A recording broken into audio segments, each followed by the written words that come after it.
Make sure to check us out on Letterboxd for written reviews. For films that we've done not only on the podcast, but outside of the podcast too. Links in the description below.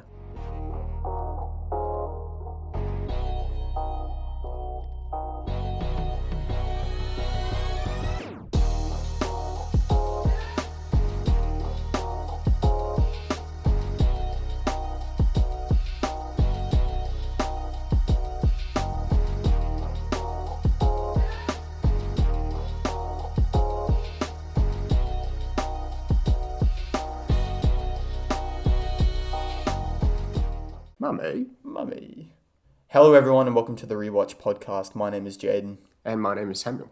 And today we are doing the long-awaited sequel to Season 1, Episode 6, I believe, of the Rewatch podcast. We are doing Shrek 2. Obviously, we did Shrek in the first season, and now we're doing the second. Who knows if we'll do the third? Do we want to do the third? Certainly not. Certainly not. No. Definitely not. What's the fourth one?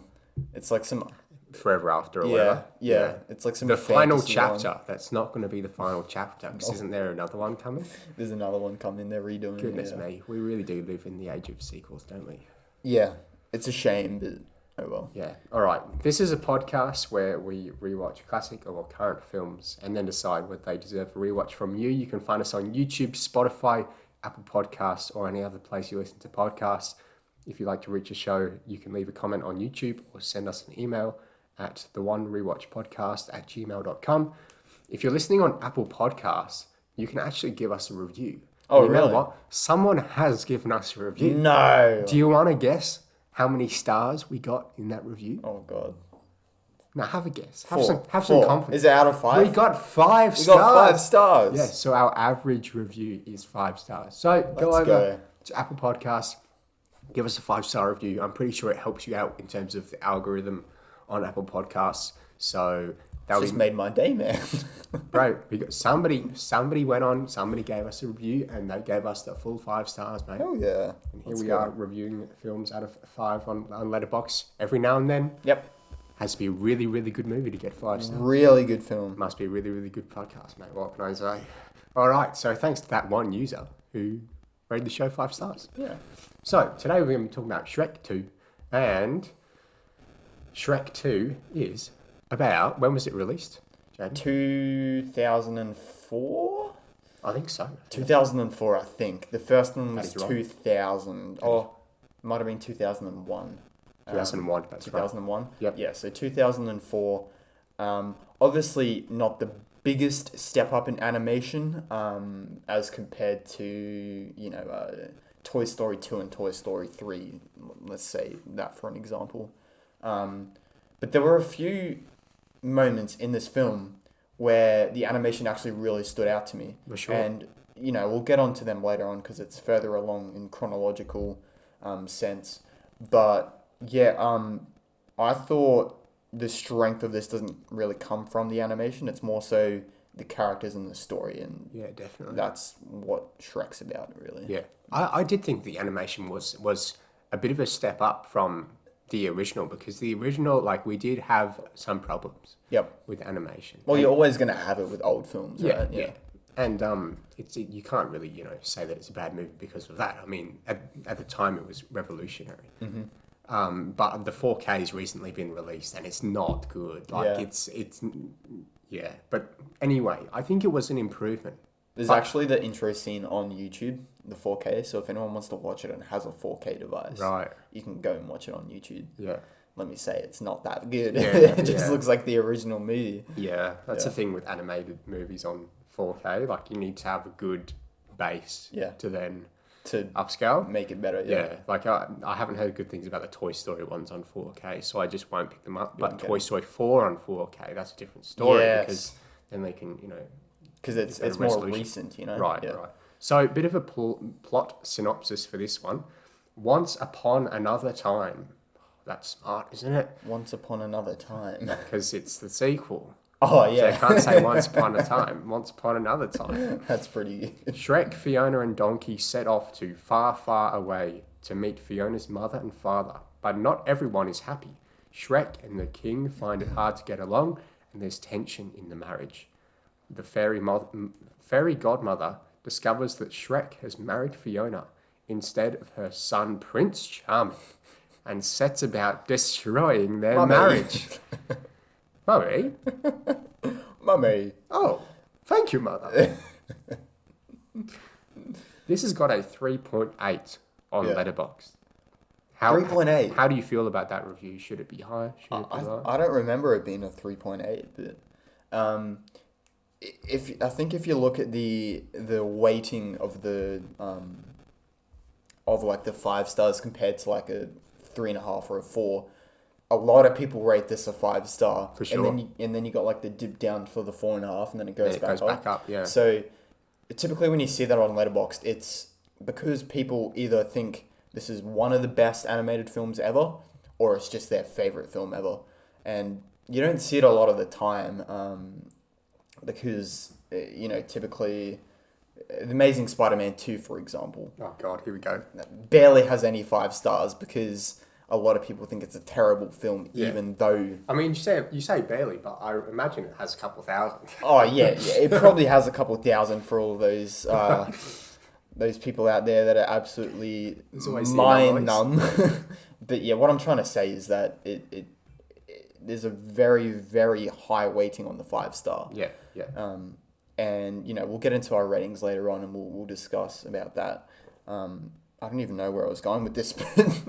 Oh, in terms of the rating of the weighting of the Yeah, reviews? yeah. So a lot of 5s. There's a lot of 5s. Right, Yeah. right. I do think 3.8 is a bit low. I think it should be at Yeah. least 4. Yeah. I could settle for a 4 because a lot of the really, really good movies are a 4. Mm-hmm. I just want to look at the first one because I think the first is higher. I imagine it would be. The first is a 3.9. I definitely think they should both be at least a 4-star. And from what I remember, I rated Shrek a B. And I want to rewatch it because I think it's higher than a B. Yeah. Yeah. Yeah. Just the comedy alone makes it higher than yeah. a B. Yeah. And this one is better than the first? Well, we'll get into that later on. Okay. Yeah. See, I tried to get it out of him. No. You're not getting it from me in the first 8 minutes. Alrighty.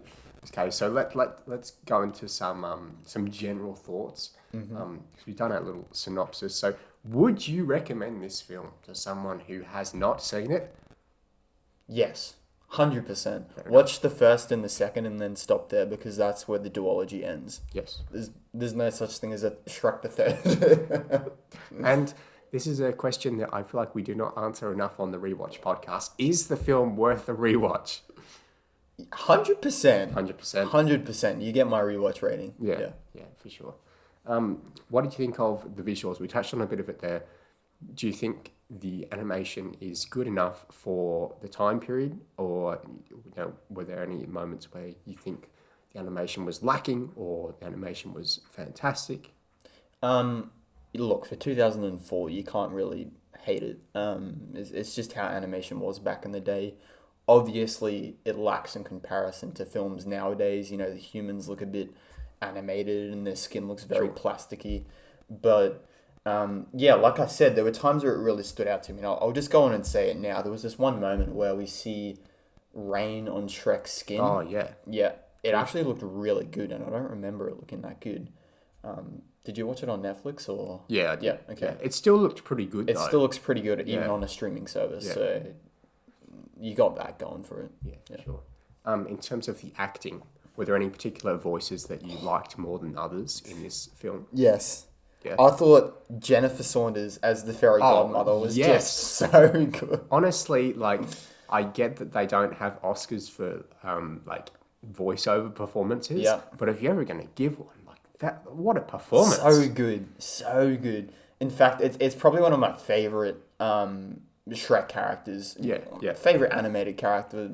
Yeah. Yeah. It's such a good performance. I mean, just with what she was given and what she did with it was just so much. Yeah. She just took it to the very, very far ends. Yeah.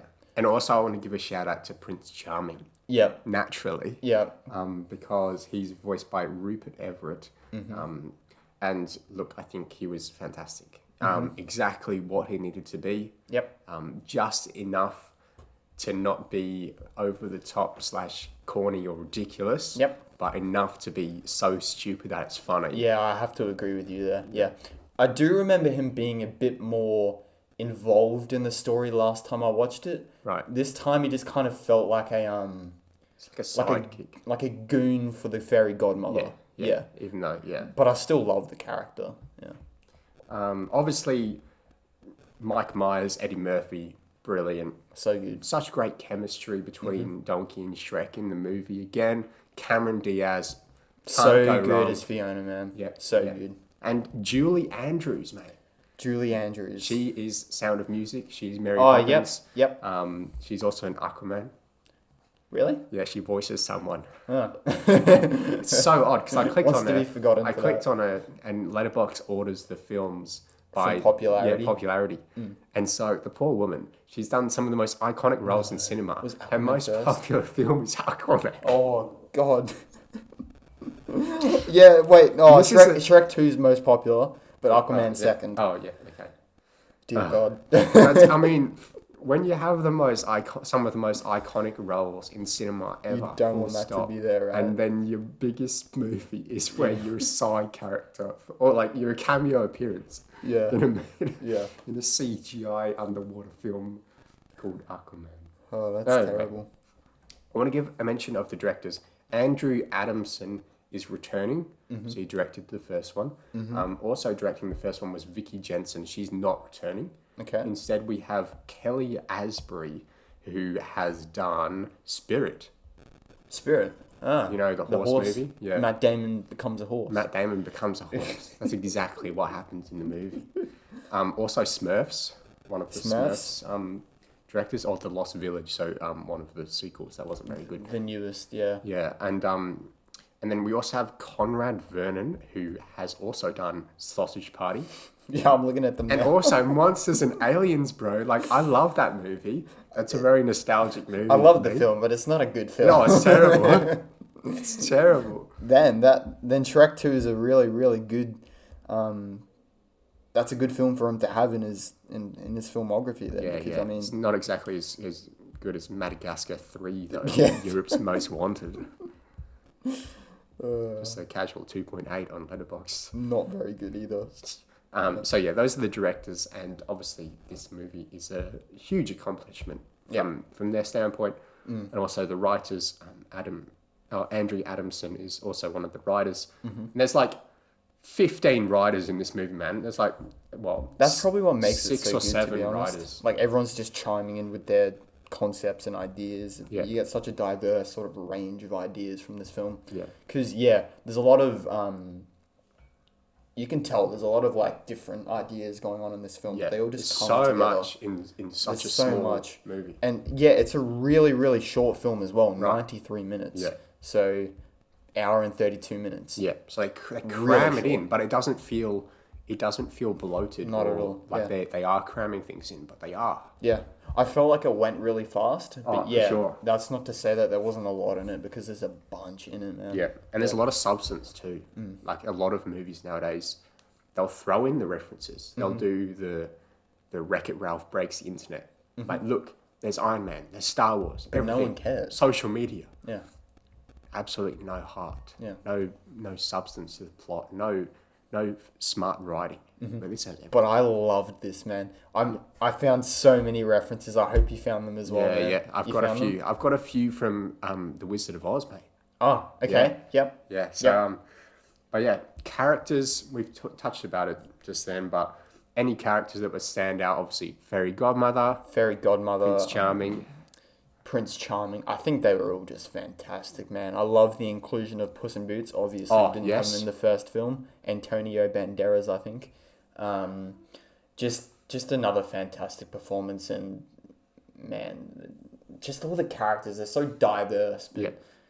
they work together, man. Yeah, Like, they do. Yeah, it's such a fantastic cast. I think that was one of the end point. Yeah, the cast is so legendary. They all work so well together. That was my end point. Yeah. I think this is my favourite movie of Shrek. Yeah. So the character of Shrek, like Yeah. I think he's better in this than he was. Yep. More likable in this. I think he gets a lot more development in this Yeah, as yeah. opposed to the first one. Yeah. Yeah. And even at the start, you see him not wanting to leave the swamp and that sort of the emotional effect that it has on him. Yep. He's terrified to leave. Yep. And the entire movie, he is doing stuff for Fiona, so you empathize with him. He just wants her to be happy. It's not about him, whereas the first movie it was about, okay, what does Shrek want? Yep. He wants to go home. He wants to go back to the swamp. Doesn't want to deal with Lord Farquaad, Yeah. who doesn't show up in this movie, unfortunately. Yeah.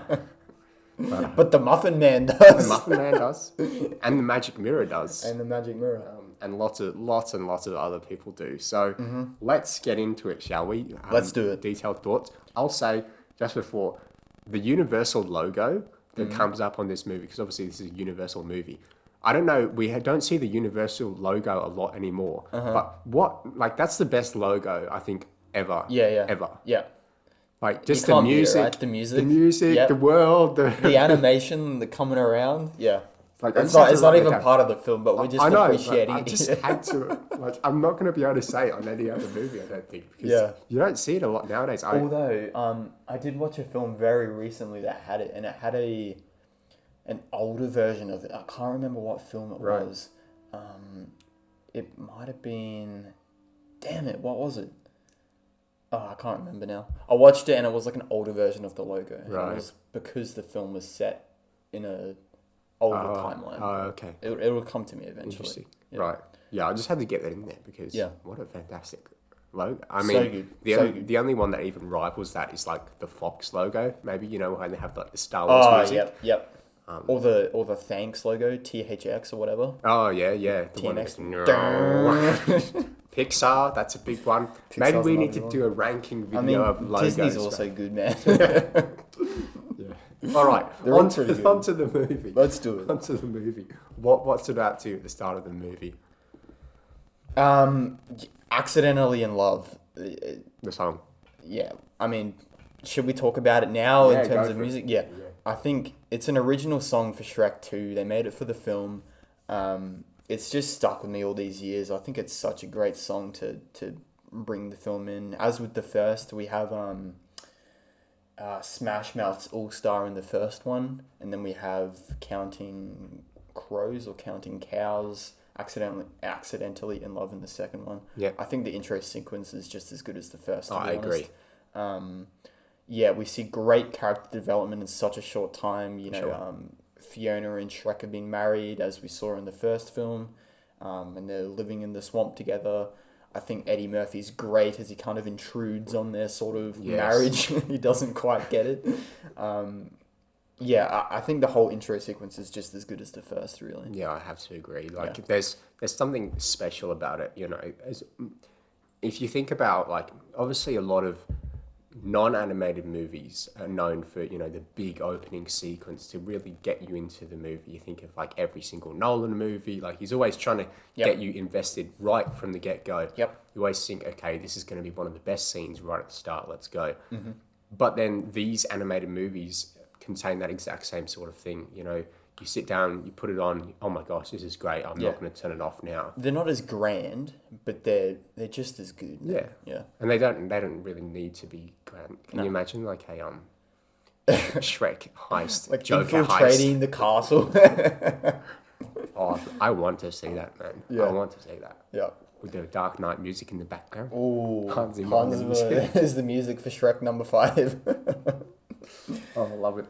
I actually found a few references Yeah, in this go for first sequence. I don't know if you picked up on any of them. Lord of the Rings. Did you see any Really? Lord of the Rings? Was it the ring that has the engraving on it?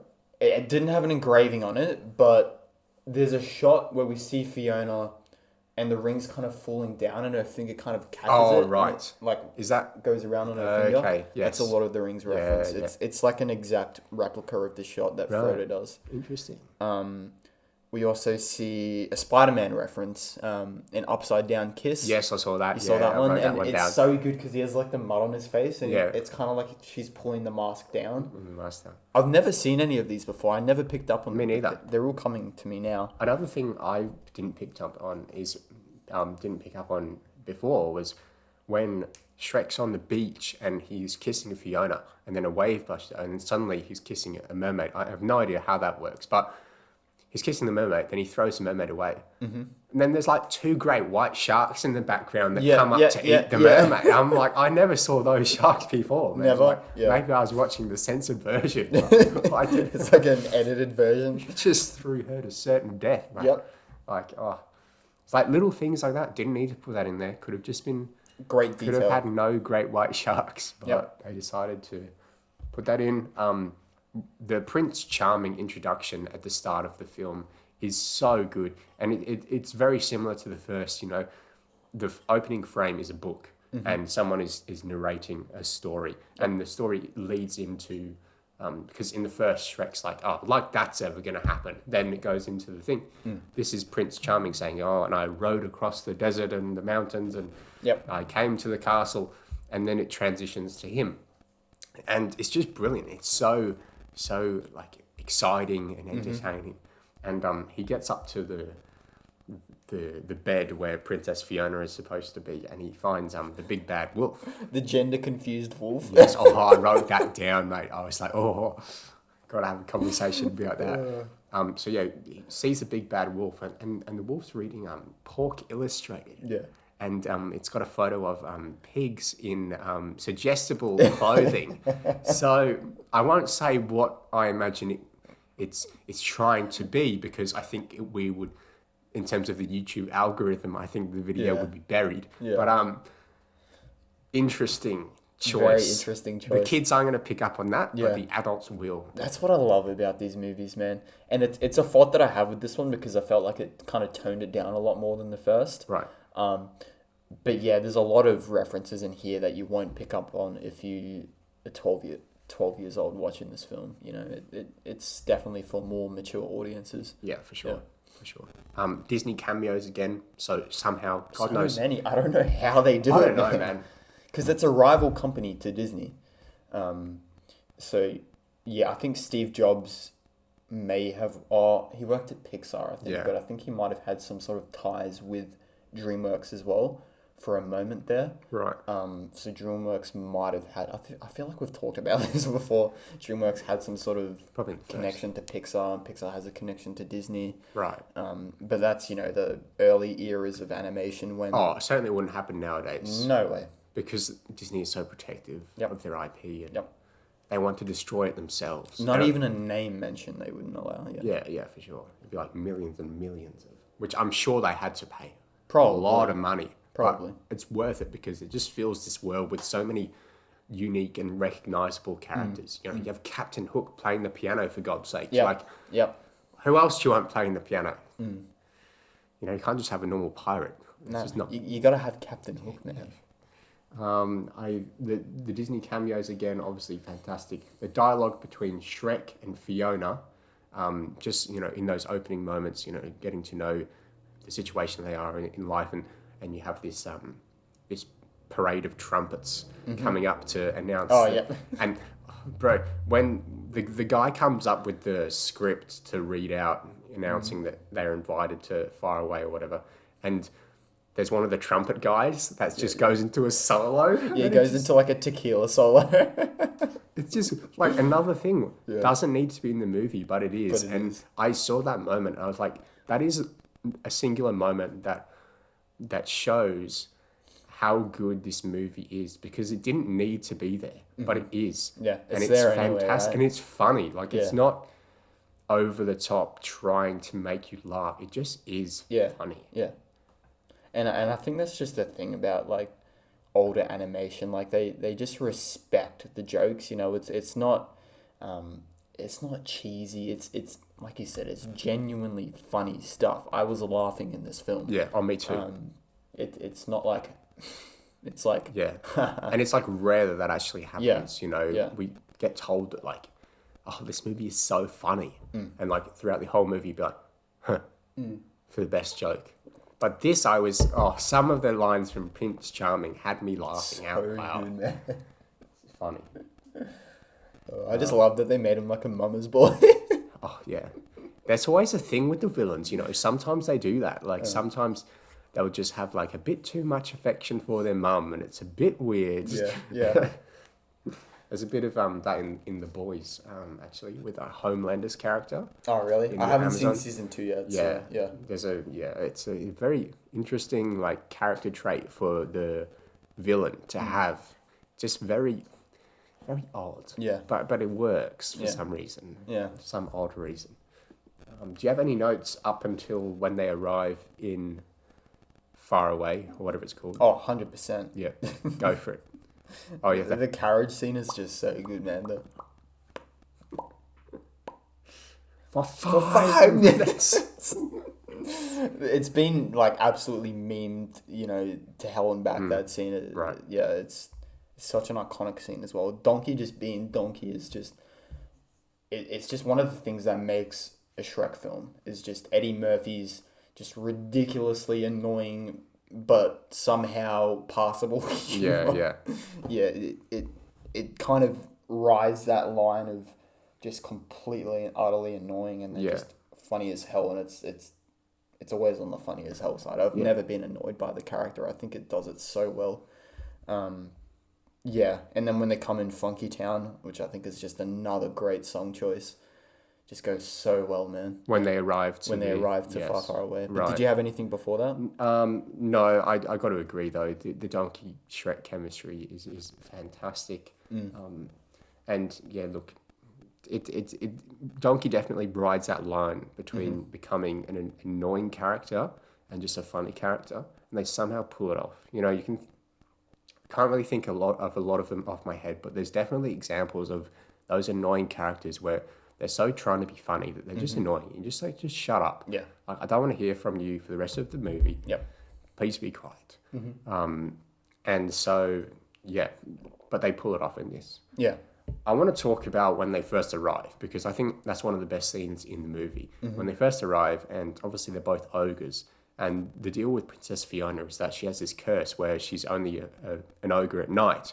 So her mum and dad are thinking that once the Prince Charming comes, she's going to break the curse and she'll take her true form. But obviously that true form is ambiguous, can be either human or ogre. Yeah. In the last movie, her true form was the ogre, so she could be with Shrek. Yeah.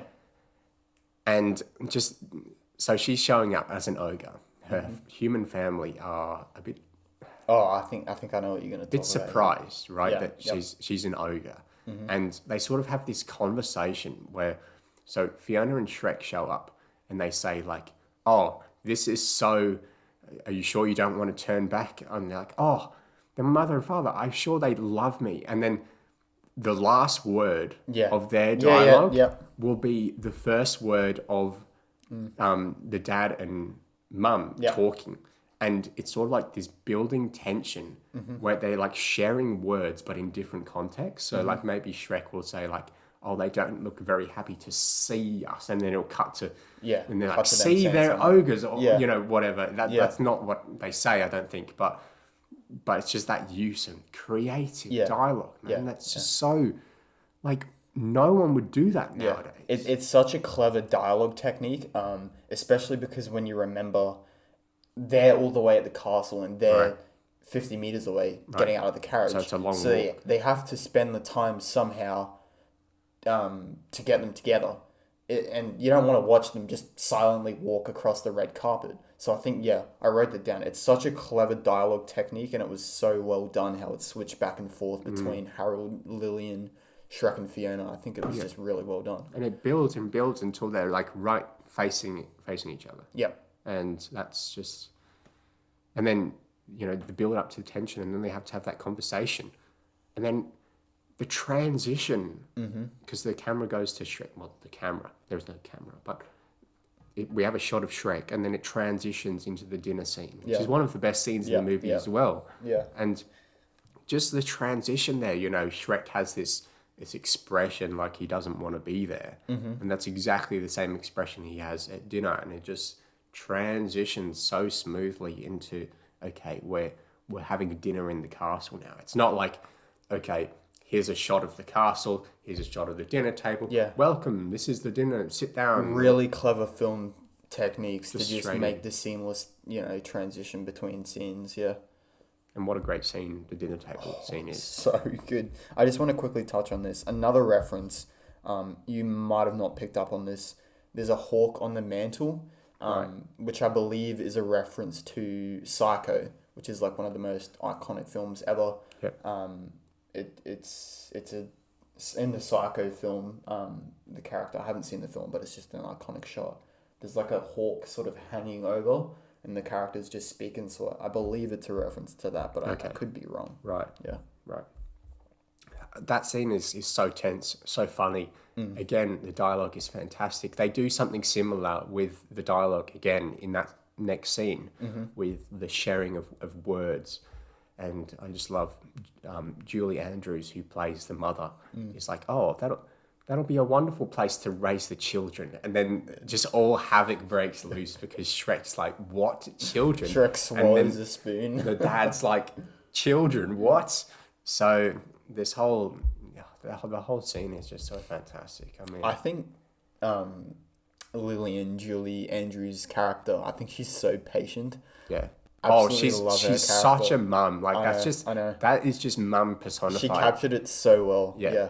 And even the animation, the expressions, you can tell exactly what everyone is feeling. And you look at her and you just think, oh, that's just every single mum just being like, oh, goodness me, everyone's having a fight again. Just wanted a quiet dinner. Yeah. In fact, I think she said something along those Yeah, lines. yeah. I was looking forward to a quiet dinner or something like that. Yeah. There's a line from Donkey. He's like, "Ooh, Mexican food, my favorite," and there's no Mexican food inside. And there's like they get given some sort of soup at the beginning, but it's not soup. It's stuff they put their hands in. It's just I think it's just a bowl of water. Right. To dip your fingers in. Right, to wash your Yeah. hands or something. Shrek's like Shrek's the idiot. So I saw that and I'm like, what on earth is that? Like, is there something that... No, it must just be water. I think it's just water. Yeah. Bizarre. And he thinks it's soup. Well, it had a lemon on the side, so I've got no idea, man. It might be water. Yeah, anyway. Bizarre. And then we get introduction to Fairy Godmother after that. And just what a singing voice and what a commanding presence from the voice actor. Yeah. Just brilliant. Yeah. She kind of breaks out into a musical, and I'm not the biggest fan of musicals. I don't really enjoy them, if I'm going to be completely honest. Yeah. But it really suited her character. I felt like she needed that sort of twang that her musicals bring, and it kind of reminded me of something from like Beauty and the Beast or something, where they have like all of the inanimate objects sort of coming to life. Yeah. That actually happens at one stage. Yeah, I think it does. Yeah. It's probably a reference to that, if I'm going to be completely because you have honest. the clock and the candle. Yeah, well, there you go. They're the exact characters, yeah. But yeah, it really suits her character when she just sort of breaks out into the singing role, yeah. Right. Yeah, the clock and the candle, it's when it's in that factory. Yeah. So they go and all through... the sort of stuff spills out, Yeah, and they sort of... The two of the workers turn into Cogsworth and... Yeah, well, there you go. Yeah, it is a complete reference to it. Yeah. How did they get the IP? Who knows? Honestly, man. Yeah. I mean, and Fairy Godmother at one stage is going through all the princess books. She's like, oh, Snow White, no ogres. Sleeping Beauty, no ogres. Fantastic. And also, like, well, we'll touch on it a bit later in terms of the amphibious creature. Oh. That comes in later on. Yeah. Because that's a reference as well. That is another reference, yeah. Because she's the queen. I was wondering about it. I was like, I was actually searching it up. I was like, is this a reference to Princess and the Frog? I'm just going to get into it. Yeah.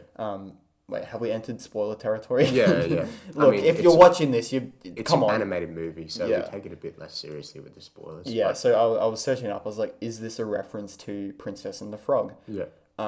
Because obviously, Princess is... I think she's dark colored skin in the original. Yeah. But yeah, it kind of brushed over me all of the other times, but this time I was like, hold up, she's a queen, he's a king, he's a frog, Princess and the Frog. Yeah. Yeah. So it's like a grown up Princess and the Frog, which is really nice. Like I like that. But all right, gender confused wolf. That's very problematic. That wouldn't get by nowadays. Did you pick up on Stop Being Such a Drama King? Is that what Jennifer Saunders' Oh, fairy right. godmother says that to Harold. Cool. So she's like, stop being such a... Oh, no, it was Lillian says that, I think, to Harold. Yeah. She was like, stop being such a drama king. Yeah. Which I think is a really clever line. There's a couple hints as to the amphibious nature of the king. So obviously he's a frog, but I didn't pick up on any. the frog. So fairy godmother has like done some spell on him to make him human, and so she sort of has leverage over him, which is very important to the plot because that's how we get the plot going. Yeah. And there's a couple hints. So when Lily, Lillian or whatever is the name of the mother. The mother. Yeah, right. So at one stage, she's talking to Harold, and they're like, they're reminiscing on their first kiss, right? And she's like, don't you remember our first kiss down by the lily ponds? Ah, well, there you go. And he's like, oh, yes, our first kiss. And I'm like, all right, so they're down at the lily ponds, are they? Because he's a frog. Yeah. And there's also another one where Harold goes into the bar, which is like the Star Wars cantina sort of, there's like the evil bar, the poison apple. Yeah, another the reference. poison apple. And tons of like there's trees doing arm wrestles, which is a reference to Snow White and many other things. I mean, in Wizard of Oz, the trees come alive, but yeah. And so he goes up to the bar, and there's a frog next to him, and he talks, and the frog goes, it's a female frog, and she goes, do I know you? Oh, he's really? like, oh no, you must be mistaken. So she recognized the voice. I do remember that line. Yeah. Interesting. Because obviously, like when he used to be a frog, she probably did know him. Yeah. So, and he's probably That's a pretty famous frog. interesting, man. That's interesting. Like a frog that becomes a human, it's probably going to be a pretty big celebrity in the frog world. In the frog world. Just moving along. I think the drive-through scene was really good. Oh my gosh, yes, mate. I'll get the medieval meal. I'll have the medieval meal, please, mother. Comes You're with so an good at axe. that impression, man. Comes with an axe, bro. Yeah.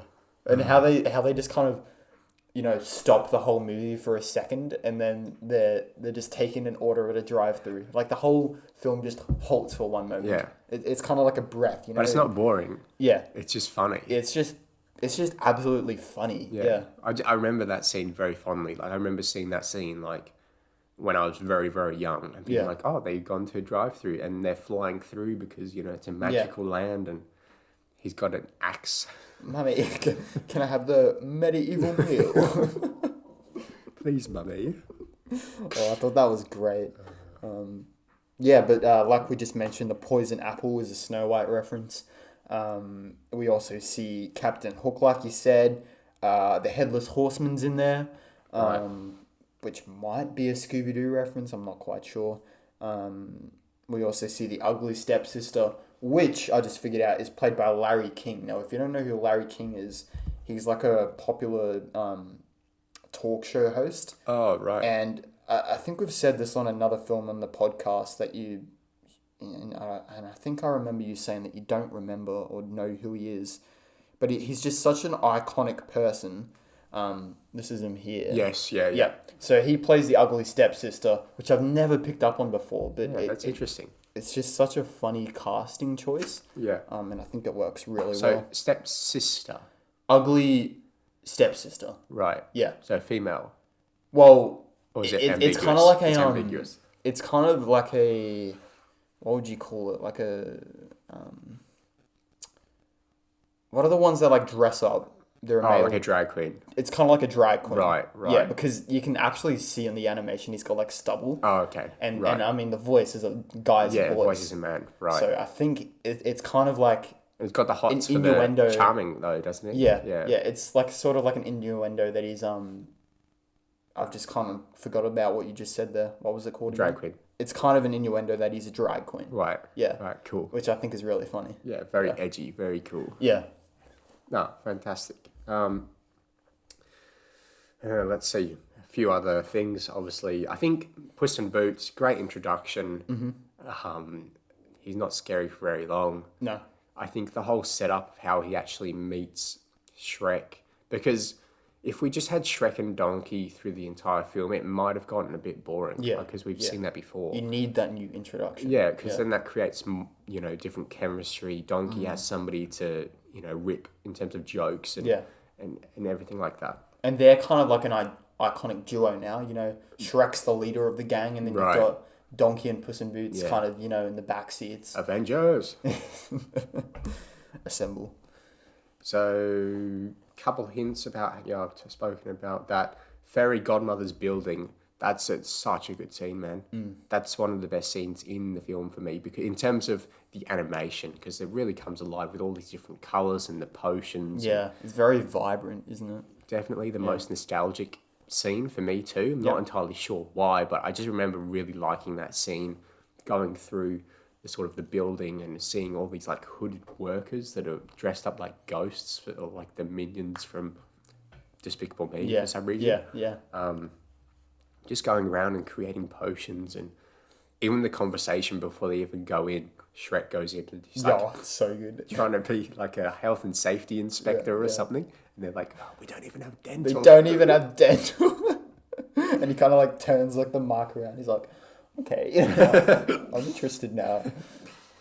I thought that dental line was so good. That was such a clever line. And it gives us more backstory in terms of like the fairy godmother's like an evil person, like she's mistreating her workers. It's building like her reputation. Right, yeah. It's smart, yeah. In such a funny, like in another film, that could just be like just a throwaway sort of, like maybe Shrek would make a joke about the appearance of the worker or something, like he'd just make a an off the cuff remark that's sort of funny but not really, doesn't really add to the story. But this is smart, because not only is it is a really funny joke and smart dialogue, and also like an adult joke, because kids aren't going to go, haha, he's a health and safety worker. Get it? yeah. They don't even have dental. What does that mean, right? Yeah. And because they're just not even in that world. But for adults, that's funny. It's not a rude joke either, but it's just smart. Yeah, it's a smart joke, yeah. And it does give us more backstory to And that's what you get from like 15 writers being on the project, just all chiming in with different ideas. Yeah. I just wanted to go back a bit, sorry. Yeah, go for it. So another song is I Need Some Sleep, which I think is another great song. I'd put it in the Rewatch playlist if I were you, but obviously we've kind of limited ourselves. Obviously that's not on the Rewatch playlist, as I just spoiled. There you go. There's a poster on Fiona's wall, and this is really, really bad, but it says a Chastity Belt World Tour. Now, obviously, if you know what a chastity belt is, I'm not going to say what it is, but there's a poster of it on the wall, and it's kind of like, why? And I looked it up, and it's a band that was formed in 2010. Obviously, this film was made in 2004, so it's not the band, so there you go. Really weird. It seems like something the parents would do, though. Yeah. Send her on that thing, because obviously they do lock her up in the tower, and we get that explored. Shrek's like, hang on. Yeah. You don't come like all high and mighty. You locked your daughter in a tower. Yeah. And like that's a bad thing to do. And so I like that. That's actually explains, it's sort of like a soft spot that Shrek has, because he's like, it invites the tension and the conflict. It's like, hang on a second, you did something bad to your daughter. Like, why would you do this? And obviously they think they were doing the right thing, but obviously locking someone up in a tower is it's very inhumane, right? And especially with a dragon. Exactly. There's also an Alien reference. I'm not sure if you picked up on this, where they get attacked by Puss in Boots. Yeah. Puss actually like bursts through the chest of Shrek, like his shirt. Oh, Alien. Alien reference. I'm surprised you didn't pick up on that. I didn't pick up on that. But when you just said that, then I picked up. You got it, yeah. So that, and I think it even makes like a hissing sound, which the alien makes as well. Yeah. Oh, what an incredible scene that was. What is Shrek's disguise, man? Shrek's disguise. Like when he puts on the outfit. Oh, God. It's just like covering like his head. Yeah, that hurt me a bit on the inside. That was a bit... Yeah. It's kind of like when Clark Kent or Captain America like puts on a hat and he's not Captain America anymore. It's like, no, I can definitely still see who you are, mate. Yeah. let's see. Oh, and then obviously, like when they steal the clothes, before that transformation, I just love the whole setup to that. You know, we sort of have the all is lost moment quite early on in the film, with the characters thinking that they've lost. You know, 'cause a lot of times in film there'll be that moment where the characters are like, oh, it's not worth it. We're going to lose. Like, Yeah. we're going to give up. Like, and then, you know, in the next scene, the luck starts to change and we build towards the finale. But Yeah. in this scene, it's just done so aesthetically, like in such an aesthetically pleasing manner. Yeah. Like it starts raining, but it's not like hard rain. It's sort of like soft rain, and the color palette sort of dims. It goes to like a bit of blue, which is okay for, you know, a few scenes, and we get like some very sad dialogue with the characters. They're lost in the woods, and you know, Shrek thinks that he's lost, and the rain is coming down, and we have this blue potion that's on this mushroom, and then the mushroom sort of goes poof, and it goes into a rose. Just the entire thing, because then we know what's going to happen to them. Yeah, we know before they know, which is it's another clever filmmaking technique. Yeah, very, very good. And then obviously the whole transformation, where it's no dialogue, we just sort of get like a wide shot of the house, and there's sort of like purple explosion. And then same thing with Fiona in her room. So we're like, okay, they've transformed. Like, it's not like a shock to the audience, and it's done in a very nice manner. It slows down for a bit. The movie actually slows down and lets you kind of take it all in. Yeah. Have sort of a break from, you know, they're escaping from, you know, fairy godmother's factory. There's been pretty high action. Slow period. The film does that actually really well. Just mention it now. You get a really intense moment, right, and then they calm it down, and then it kind of builds it back up, right, and then it calms down again. Because if you had a film that was just non-stop action, it would just be going so fast, and you'd have to take so much in. And I think that's what happens in Shrek Forever After. It's just non-stop action, right? And that's kind of where the franchise just kind of dipped down. But yeah, it balances it really well in Shrek 2, because it gives you time to take it all in. Right. Yeah. Moving onwards, obviously, once Shrek turns into a human, he sort of has these girls sort of like thirsting over him. Yeah, and that's so funny. Yeah. Like, I don't think we get that nowadays, and it's just like they have Puss in Boots is like being cradled by one of them, and he's lapping it up. Yeah.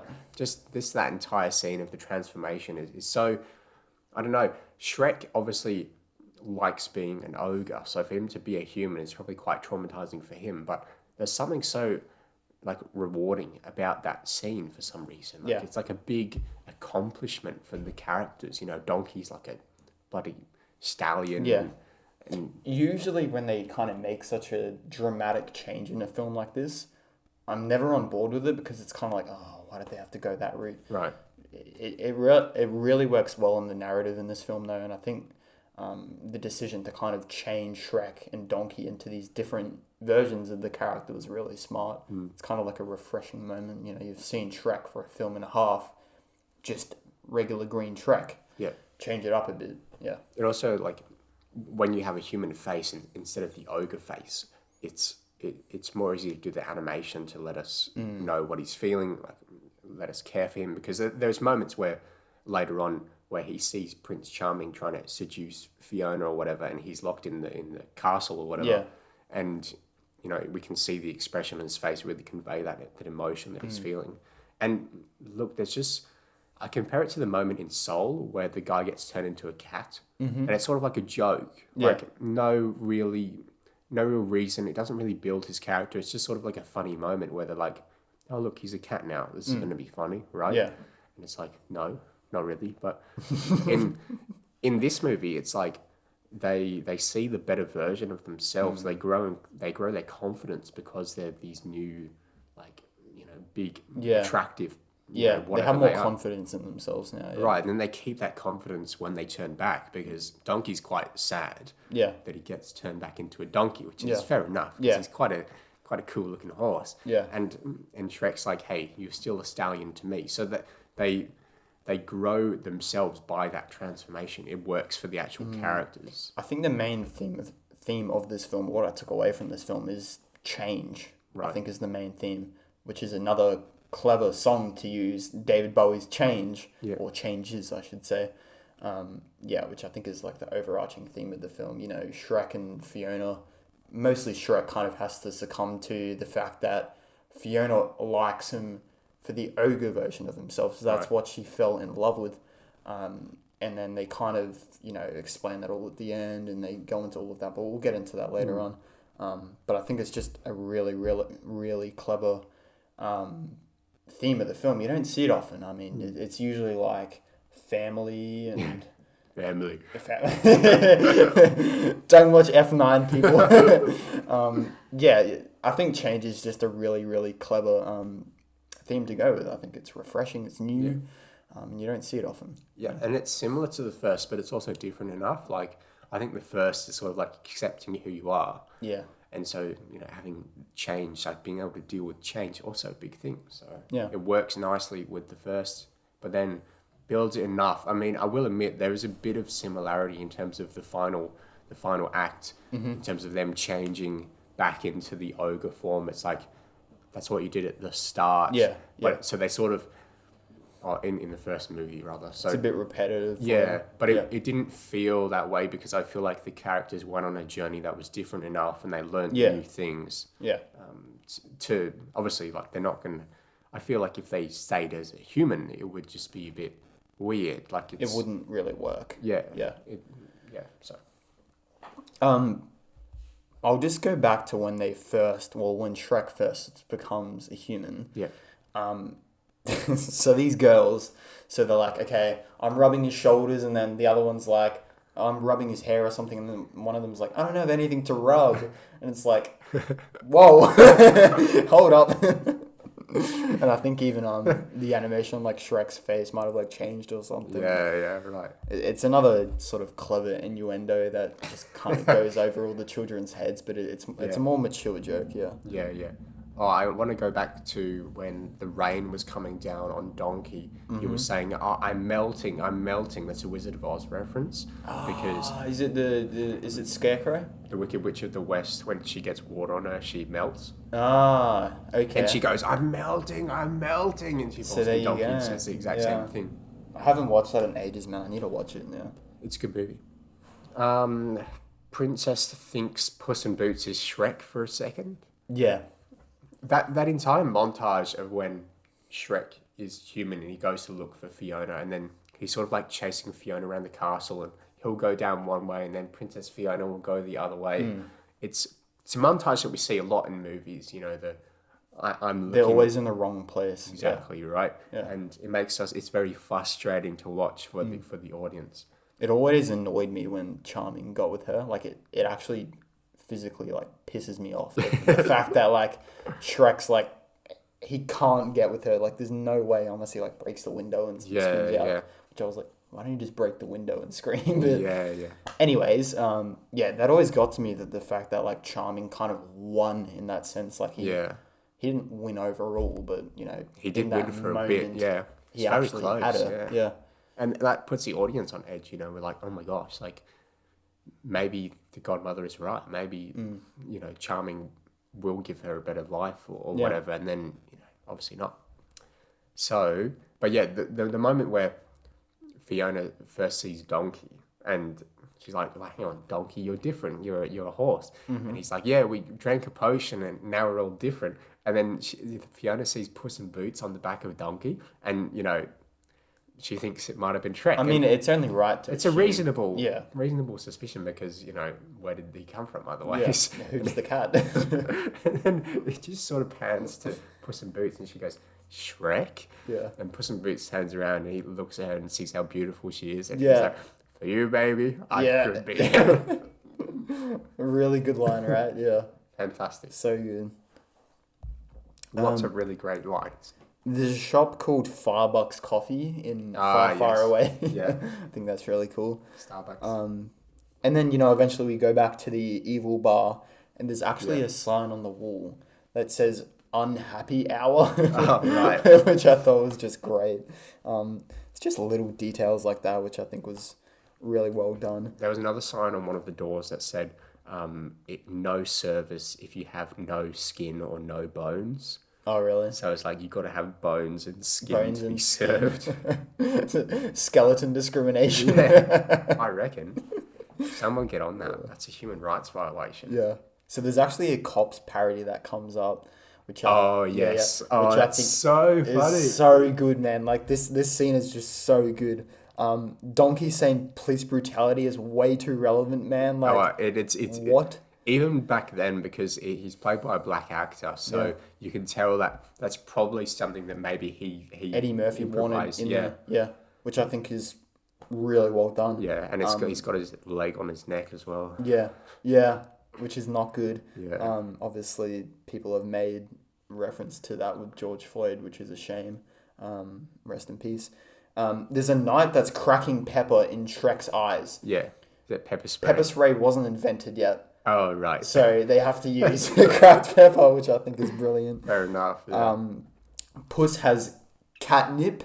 Yes, drugs. Yeah, obviously. He's like, I'm not. Yeah. That's not mine, officer. That's not mine. Obviously, catnip is like, catnip just makes cats go crazy for some reason. So it's kind of like the weed of like cats. And that's all kind of I took away from the cop scene, which I think is just it just keeps on hitting, man. Just back to back references. Yeah. Even before then, when Harold is having a chat with Fiona, fairy godmother and Charming and just the whole the fairy godmother's like, oh, I got to take Charming away. I got to prepare his hair for the ball. He does the front too much, but can't do the back. And he's like, oh, thank you, mother. Thank you, mother. That is one of those times where I was just sitting there. I was not expecting it. I forgot that it was coming up. Yeah. And I just laughed. Like, I laughed at him. Like, that is just so funny. Yeah. So I was like, oh, thank you, mother. It's such a stupid line, eh? But just how it's executed is so bizarre, but it's sort of it works for the character. Yeah. But my goodness, what a odd man. Yeah. What a great performance, by the way. Yeah. I can't remember who plays him, but such a fantastic performance. Yeah. I mean, it just the way he was able to like change his voice and like the pitch of it. Yeah. Like, thank you. Like, it's so well done. Yeah. Yeah. Whenever he's talking, you can definitely tell that he is talking. Yeah. You know, it's his time. Yeah. He's not really like melding in with everybody else. You know, he's sort of like, he's a very different character in the voice sort of projection that he gives. Yeah. That's very cool. He actually returns in the third one, so really, if you want to watch the third, there you can get more Prince Charming. Okay.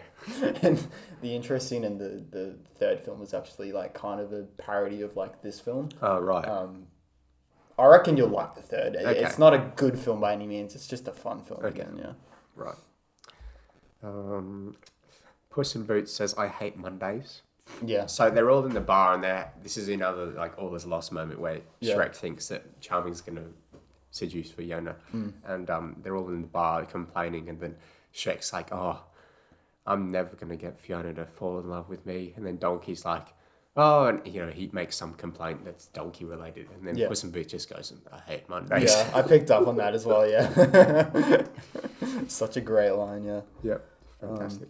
I actually like this moment with Harold, where obviously fairy godmother has given him the love potion to make Fiona fall in love with Prince Charming. Yeah. And we see him put it in the tea, and then he gives it to Fiona. Right. And his intent in that moment is to give the one with the love potion to Fiona, but quickly you see him change and realize what he's actually doing, and then he's like, "Oh, no, that's my one." Yeah. And a normal audience would take that to mean that's the one without the love potion in it. Right.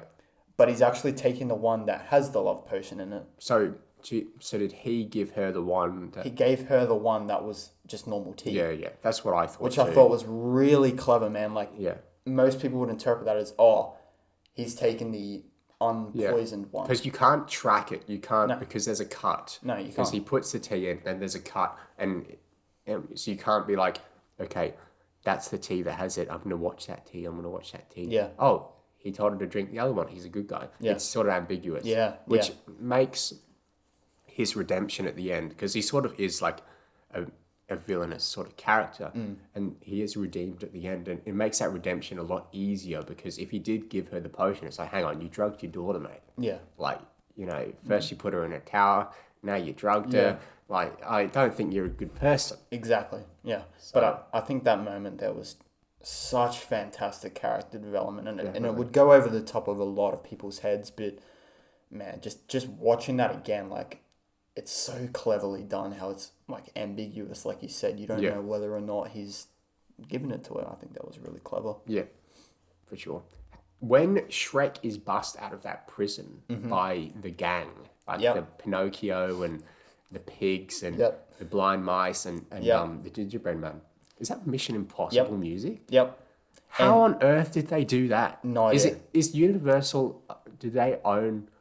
Perhaps they own the rights to Mission Impossible. Michael G. Michael G. I think he did the music for Mission Impossible. Right. He might have had some sort of involvement in this film. I'm not quite sure though. Because I was like, hang on a second, is this a rip-off of something? Yeah. I was like, wait, is that James Bond? I'm like, no, it's Mission Impossible. It's Mission Impossible. Yeah.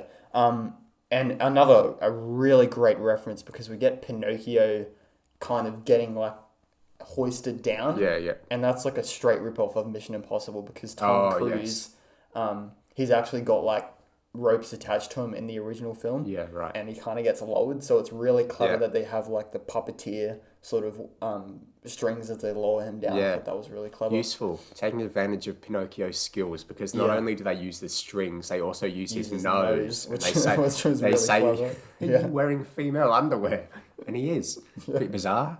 But anyway, it they worked. didn't have to do that, but they did it anyway. They definitely man. could have done something a lot easier and just been like, you know, what did you eat for breakfast this morning? And then him just like tell him something different. But that's not funny, you know? Like, Yeah, they just got to make him wear female underwear, which is bizarre. He's wearing a thong. Yeah, like what? Why on? Like, I don't know. I mean, you know, different strokes for different folks, I guess. Do you know the Muffin Man?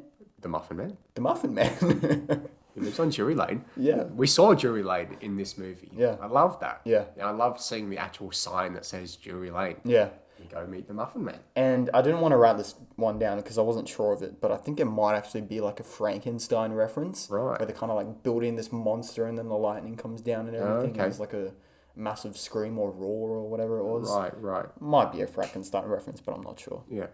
Interesting. But yeah, the big gingerbread man is just... Mongo. Is that his name? Yeah.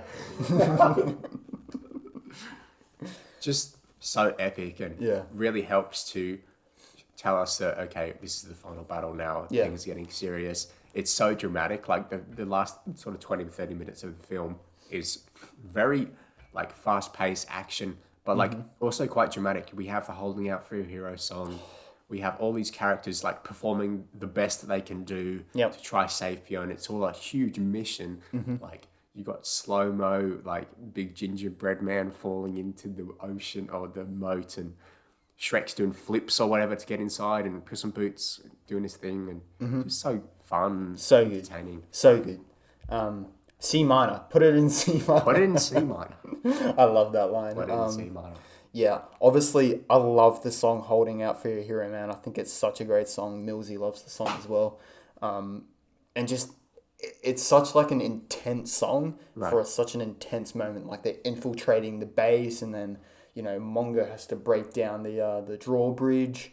And then obviously, you know, we kind of get a slow moment with Antonio Banderas' Puss in Boots. Yeah. And then it goes back up again. I just think that whole ending sequence is just so well done, man. I think it's probably the best scene for me in the film. Right, I just love the scene so much. Yeah. It is really good. And that music is so good. Like when Puss in Boots has his sort of moment where he's doing the adorable face, to the music cuts. So it's a bit odd how obviously Fairy Godmother's performing live, and then it sort of takes that song and puts it over the movie for the other people, right? But when it's outside, you can sort of be like, oh, they can hear the song. can So hear that's why the music's in the background, right? Yeah. But then when Puss in Boots here, it just cuts. So I'm like, hang on, like his fairy godmother been like, okay, bit of an intermission, guys. Yeah, like, halftime break. Is that something that they just thought didn't really need an explanation? Yeah, well, I think it's just one of those things in musicals that, an audience just kind of understands. Like, if the music cuts off at any point, it's because they want to make some more advancement on the story. It's or they just want a quiet moment. Yeah, it's just a given moment in musicals. Yeah. It's just what happens. Yeah. And like, again, I think Jennifer Saunders' performance of holding out for a hero is just fantastic, man. And the way it kind of goes along with what's happening on screen, it's not just her performing a song. Yeah. It's her song going towards, what we're seeing. Yeah. So because Shrek's been a hero. Yeah. And then also, like, we have her trying to convince Princess Fiona that Prince Charming is the hero. Princess Fiona is actually holding out for a hero. That's very good. Yeah, because she doesn't want to kiss him, so she's holding out for her hero. But Fairy Godmother didn't think of that, you see. But she's singing the song. Yeah. Yeah. But it's a great song. And hey, she put it in C minor. She did put it in C minor. Mummy. Fine. So Shrek doing parkour, fantastic. Slow-mo gingerbread man.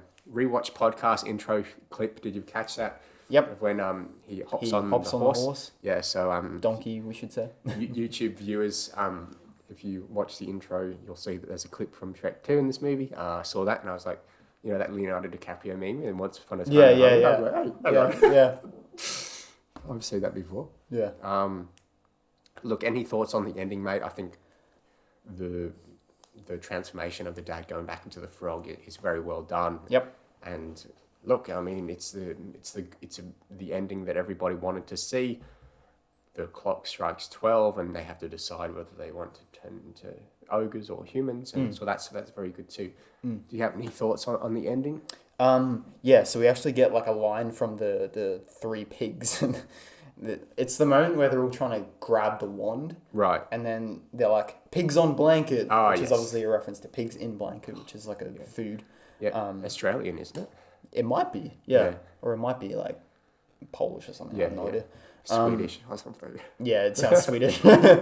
Yeah. I don't know, but I think that was a clever line. I'm a real boy, Pinocchio. Yes, I'm a real boy. and then he's not. And then he gets changed back like instantly. Tragic. Yeah. Yeah, like you said, I love Harold's turnaround. I think it was a defining character moment. I actually really enjoyed his character in this film and how he kind of developed over such a short period of time. 1.5 hours is hard, man. Yeah. But they did it. And then Fiona's decision of staying an ogre was a great ending. And then Livin' La Vida Loca, another great song. Eddie Murphy and Antonio Banderas' performance of that was fantastic. That's all I really got. Sweet. Yeah. All right, I've got some questions here. Yep. Because I put up a Instagram post, ask for questions, and we've got 4 questions coming from our lovely viewers in a matter of like half an hour. Yep. So, first one is from Heidi. Says, who did it better, Spider-Man or Spider-Man and MJ with the upside down kiss, or Shrek and Fiona? Shrek and Fiona. I agree. because it's Spider-Man. MJ's like kissing like 5 guys in that film. Yep. Is it in the first one or the second one? I think it's in the first. Might be in the first, yeah. I could be wrong. Maybe it's. I think it's the first. I can't remember, to be honest. I don't think it's with Doc Ock. It's with Green Goblin, which is the first. Yeah. Yeah. Cool. So definitely Shrek and Fiona. Yeah. Shrek and Fiona. Yeah. Because Shrek's loyal. Yeah, I agree. Yeah. And MJ's, yeah. All right. Whoa. All right, so the Lilypad pod asks a question. They say, favourite reference made in this movie? So obviously they've got the Spider-Man kiss, the Lord of the Rings, the Knights/Cops. What's your favourite reference? Probably has to be the Cops one. I love that scene so much. That was good. It's not really a movie reference. It's just like a television show reference. But I mean, they just crammed so much into that short period of time, and if you're not watching, you're just gonna miss it all. Right. I think that was really well done. personally, I like Captain Hook playing the piano. Yeah. That's fantastic. Yeah. Using his hook to Yeah. play. So Justine asks, why is it better than the first one? Like low-key best out of the franchise. Well, we haven't really said if it's the best yet. Yeah, so answer the question then. To Why answer the is question. it better? Why You have is to it say- better? That's the question. Why is Yeah. it better? Because it is. Look, yeah, I think it's a better film overall. I think it's a lot more. I think it might be shorter. I'm not quite sure. Right. But it has a lot more content to it. There's a lot more in the film. We get better character development. I think the songs overall are better. Fairy Godmother carries this film. Not carries, but she has a major proportion of it that makes me like this film a lot more than the first. Right. Because I'm not like the biggest fan of Lord Farquaad, but Yeah.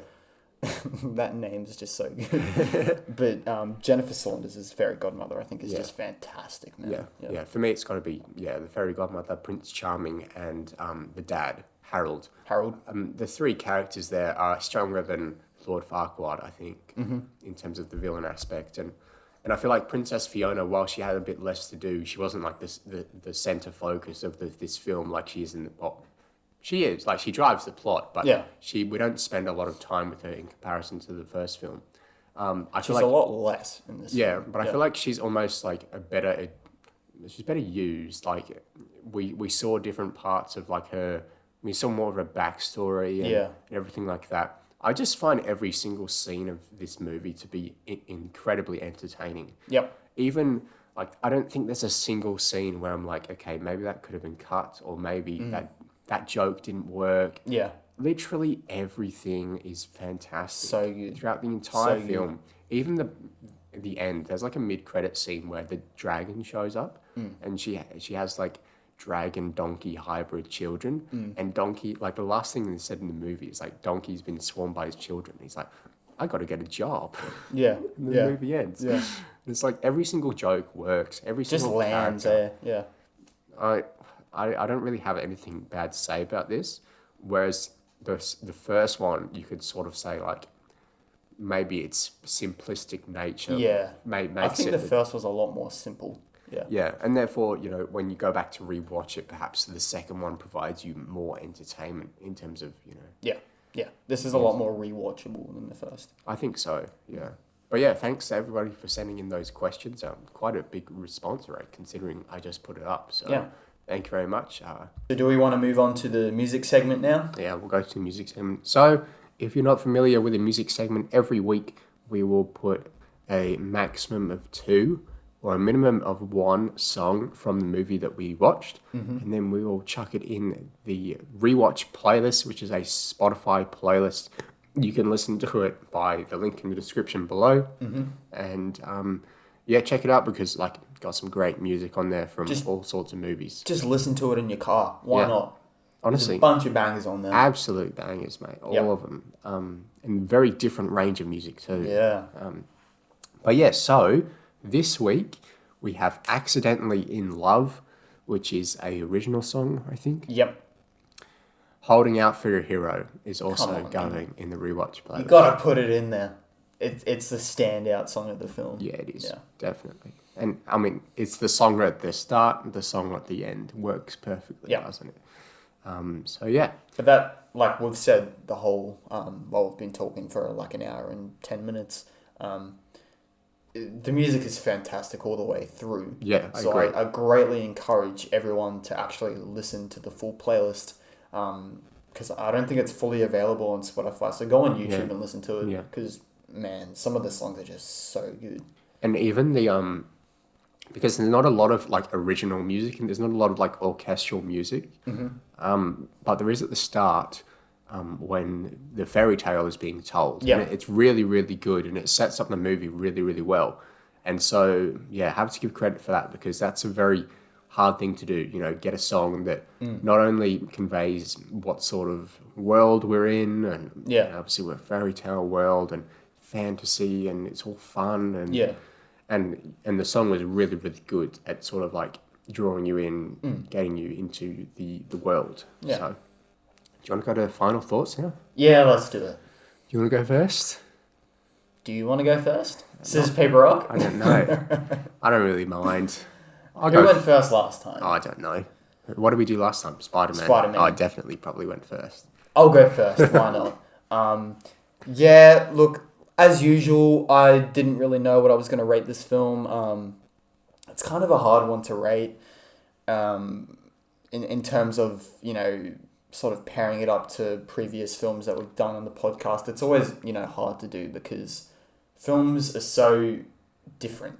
And honestly, it's really hard to rate them. But I'll just get into what I loved about the film. I think the humor is fantastic as always.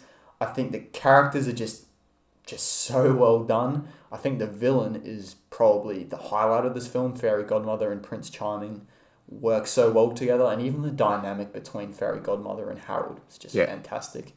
I think the whole story was really well done.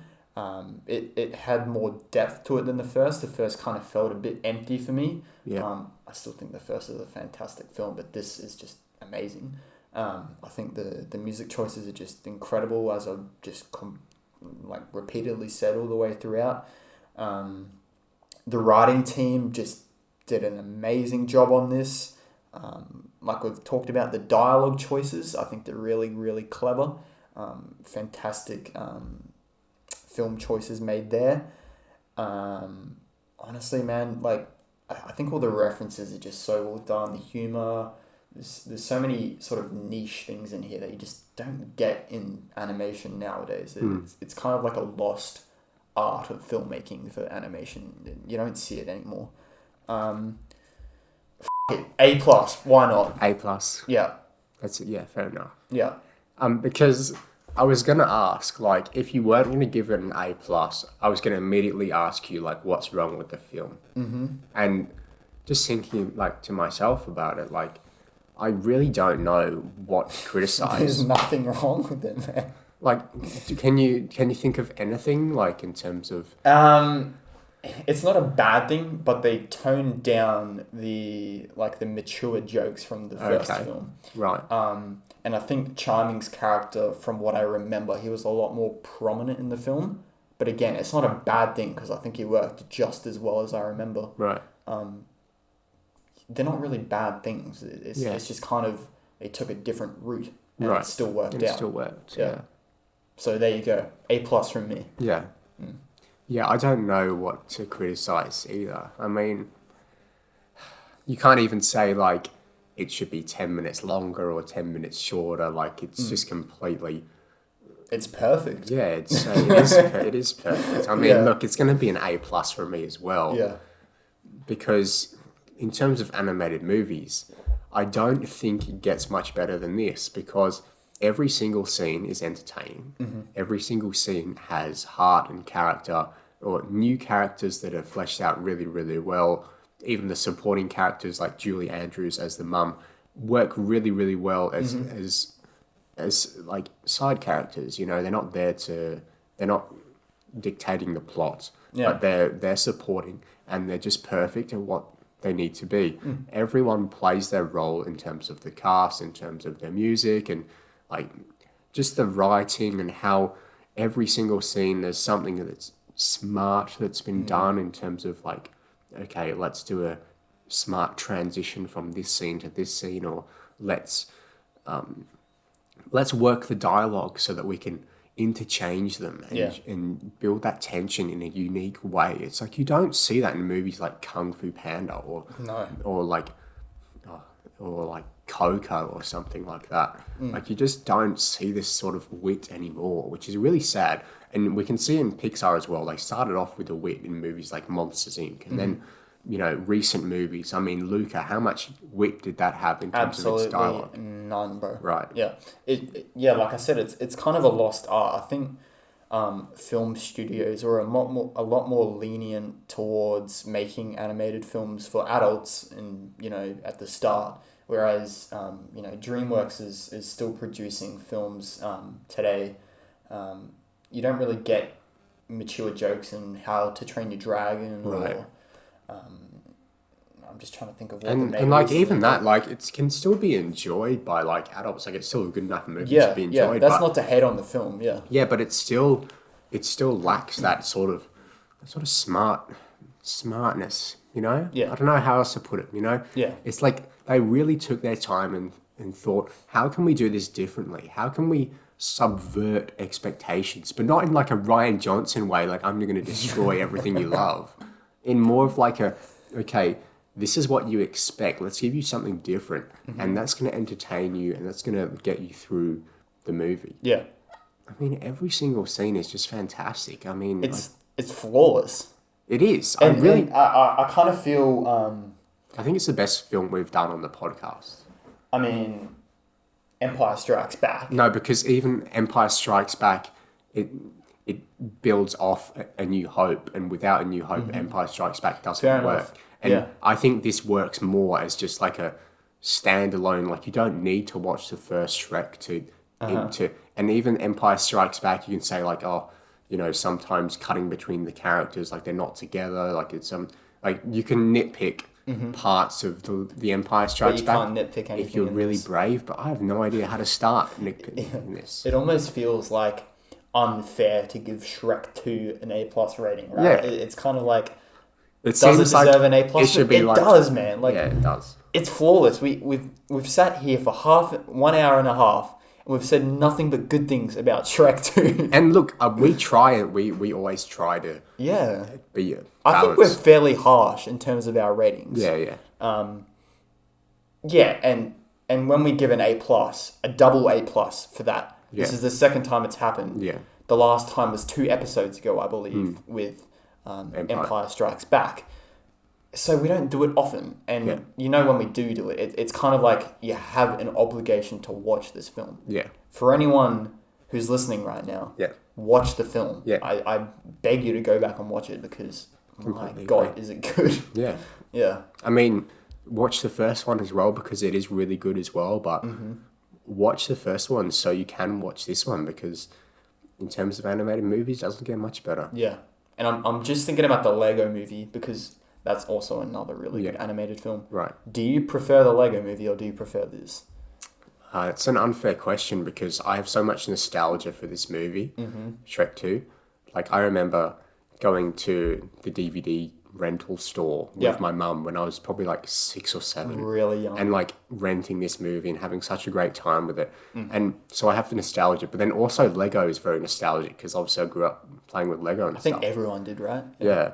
I think I prefer this. Yeah. I feel like I have similar praises though. Like in the Lego movie, every single scene is entertaining. I think the dialogue's also really good in the Lego movie as exactly well. Right, but I don't know. I think the characters are stronger in this. Yeah, but then I still think the Lego movie is pretty perfect. Yeah. From my perspective. Did you give it an A+ or yeah. You did? Okay. Yeah.